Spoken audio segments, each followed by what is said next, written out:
పరువు హత్య అంటే పరువు హత్యల్లో అగ్రవర్ణాలకు సంబంధించిన వాళ్ళు కింది కులాల వాళ్ళు ఉంటారని అనుకున్నా, కానీ ఇక్కడ రెండు కింది కులాలే.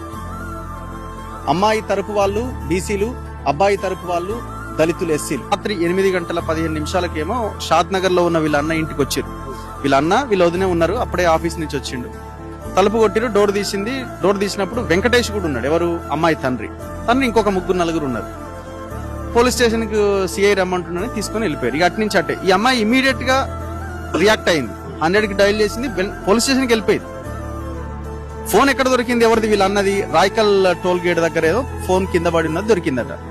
ఇక్కడ నుంచి వాళ్ళు ఎక్కడికి పోయారు? మహబూబ్ నగర్, నవాబ్పేట్ అట్లా తీసుకుంటూ వెళ్ళిపోయారు. ఇవి ఈ మధ్యలో చాలా పోలీస్ స్టేషన్లు ఉన్నాయి. మహబూబ్ నగర్ టౌన్ ఉన్నది. ఇన్ని ఉన్నాయి కదా, మరి ఇవన్నీ ఎందుకు అంటే కనబడుతున్నది చాలా క్లియర్. అదే అంటున్నా కదా, పోలీసు వాళ్ళు ప్లాన్ ప్రకారము ఆయనకు మొత్తం ఇదంతా ప్లాన్ డిజైన్ చేసి ఇచ్చినట్టు కనిపిస్తుంది స్పష్టంగా. ఆ తండ్రికి, వెంకటేష్ అనే వ్యక్తికి వీళ్ళు, ఎందుకంటే ఆ కుటుంబానికి సంబంధించిన ఏఎస్ఐ క్లియర్ గా మొదటి నుంచి ఎంబడి ఉన్నాడు. ఆ ఇంతకు ముందు పోయినప్పుడు కూడా దాడి చేయడంలో కీలక పాత్ర వాళ్ళ